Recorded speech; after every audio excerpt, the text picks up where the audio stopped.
Salut à vous mes petits guerriers du week-end. J'espère que vous allez bien. Merci à tous ceux qui me suivent, merci à tous ceux qui m'envoient des messages pour m'encourager, même ceux qui me font des critiques qui sont constructives. Je kiffe ça, continuez, putain j'ai envoyé un maxi postillon sur le micro, je suis vraiment désolé pour toi poto. Aujourd'hui donc, je vais vous faire la review de ce gilet de combat que j'ai trouvé il y a pas longtemps, qui est très intéressant, et surtout, parce que personne n'a jamais fait de review sur lui, donc, let's go! Ce petit bijou que vous voyez sur moi est un gilet de combat de la marque TMC, c'est le plat de carrière 419.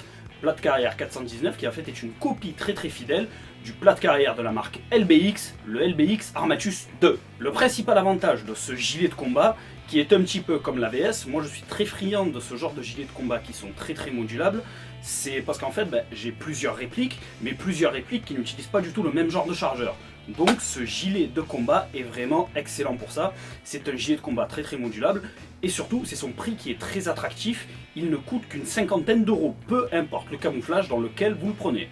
Donc alors quand vous le recevez, ce gilet de combat, qu'est-ce que vous avez? Bien sûr, vous avez le gilet, et vous avez ce qu'on pourrait appeler un petit peu comme les gilets Mayflower, un placard qui vient se fixer devant avec 3 poches M4. Et c'est là que ce type de gilet de combat est très intéressant. C'est LBX de toute façon qui a développé ça avec son gilet de combat Armatus 2. C'est que vous avez différentes plaques comme ça. De mémoire pour l'instant il n'y en a que 3. Vous avez donc celle-là. Ensuite vous en avez une qui utilise 2 poches taco avec une poche centrale. Et là où on peut mettre 4 chargeurs de PA devant. Et ensuite vous avez une plaque à passant molle standard dessus. Petit détail, lorsque vous recevrez votre gilet de combat, vous n'aurez pas de cummer à 3 bandes comme moi je peux avoir. C'est un cummer que j'ai acheté séparément sur le site Spec Warfare, un cummer de JPC Multicam Black. Vous recevrez ce cummer élastique qui est livré avec. Et aussi, bien sûr, vous n'aurez pas la petite sacoche qui se fixe en bas. Ça aussi, je l'ai acheté séparément sur le site Spec Warfare Gear pour une quinzaine d'euros. Et le cummer de JPC m'a coûté une vingtaine d'euros, tout ça, frais de port compris. Bien sûr, je vous mettrai les liens dans la description de la vidéo si vous voulez faire exactement la même configuration que moi. C'est un gilet de combat type plat de carrière low profile, pour le dire à l'anglaise. C'est-à-dire qu'en fait, c'est juste une sacoche pour mettre une plaque balistique et ensuite, l'emport est assez limité parce que c'est un gilet de combat qu'on dit low profile. Bien sûr, quand je dis plaque balistique, je parle de fausses plaques balistiques airsoft. Faut pas oublier qu'on se tire dessus avec des billes en plastique. Je le précise quand même au cas où il y aurait quelqu'un qui ne connaît pas l'airsoft qui viendrait d'arriver sur cette chaîne. Si tu viens d'arriver sur cette chaîne, n'attends plus, abonne-toi. Comme je vous l'ai dit, c'est un gilet de combat qui est très modulable, c'est pour ça que je l'ai acheté. Là-dessous, vous avez des petits clips pour enlever votre plaque de devant qu'on appelle le placard. Comme ça, vous pouvez mettre une autre plaque pour utiliser d'autres types de chargeurs, ou vous n'êtes pas obligé d'en mettre une autre. Juste vous remettez votre camera band pour utiliser votre gilet de combat en mode gilet pare-balles, tout simple. Ou sinon, ce que vous pouvez faire, vous pouvez utiliser des inserts velcro, comme je suis en train de vous montrer, parce que j'ai des répliques de type SMG, donc qui utilisent des chargeurs qui sont très fins, et pour l'instant, TMC n'a pas sorti de plaque pour utiliser ce type de chargeur, donc du coup, j'ai acheté un insert velcro pour utiliser 6 chargeurs PA ou type SMG de la marque Toy Soldier. Bien sûr, le lien sera dans la description de la vidéo aussi. Ensuite, à ce niveau-là, vous avez une poche dite admin, donc vous pouvez mettre des papiers, vous pouvez même mettre votre téléphone, parce que la poche descend assez profond. Donc vous voyez, elle descend à peu près jusque là. Après, bien sûr, libre à vous de mettre votre téléphone à 600 € en péril lors d'une partie d'airsoft.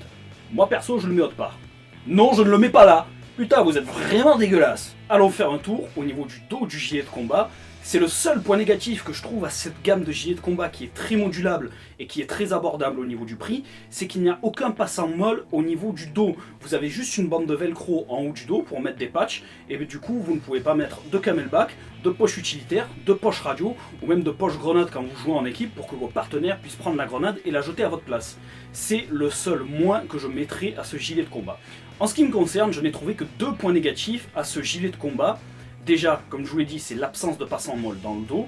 S'il y en aurait eu juste 2 petites rangées, ça aurait été bien, mais bon, ils ont préféré ne pas en mettre. C'est une copie fidèle du gilet de combat LBX, donc on ne peut pas en vouloir à TMC d'avoir voulu faire une copie fidèle. Et ensuite, c'est l'absence de taille. C'est un gilet à taille unique, donc du coup, pour les gros gabarits, c'est... de toute façon, enfin voilà, c'est ridicule. Déjà, sur moi, c'est limite. Je fais un peu plus de 1m80, mais bon, j'ai des proportions qui sont autres que le joueur standard. Si jamais ça vous intéresse de savoir comment on fait pour devenir balèze, allez donc faire un tour sur mon autre chaîne On The Way qui est dédiée à la musculation. Ensuite, pour les points positifs, déjà, le prix très abordable. Vous en avez pour 60 $ maximum selon le site où vous l'achetez, frais de port inclus. Ensuite, une grande disponibilité de camouflage. Vous avez toute la licence multicam qui va avec. Et c'est la vraie licence multicam. TMC aujourd'hui a la vraie licence multicam pour tous les camos multicam. Oui, il y a beaucoup de fois le mot multicam dans cette phrase. Mais c'est vraiment très intéressant parce que acheter du vrai multicam, eh ben, vous savez que... un fist. Et allez, on y est. Donc c'est très intéressant d'avoir du vrai multicam à ce prix-là, très abordable. En plus avec une grande gamme d'accessoires pour ce gilet de combat, que ce soit les 3 différents types de plaques, plus les inserts velcro qu'on peut mettre, ou les petits sacs qu'on peut mettre en bas. Donc moi vraiment, j'adore ce gilet de combat. C'est un gilet de combat qui est très très modulable. Ça fera vraiment le bonheur de beaucoup d'airsofters qui veulent avoir un petit gilet de combat modulable en vrai multicam et qui est une copie très très fidèle pour un prix qui est vraiment dérisoire. On va faire une petite estimation de la config que j'ai sur moi du coup. Donc vous avez le gilet de combat qui coûte 55 € on va dire. On arrondit au chiffre supérieur. Le Kummer vous en avez pour 20 €. Donc voilà, on est à 75 € plus la sacoche devant. Vous avez 15 €, donc ça vous fait 90 € pour un gilet de combat très modulable. Vraie licence multicam, surtout le multicam black, il est magnifique, moi j'adore celui-là. Bien que certains de mes potes préfèrent le multicam aride, on rentrera pas dans ce débat-là, les goûts et les couleurs, ça ne se discute pas, c'est clair. Donc moi, vous connaissez mon avis, j'approuve.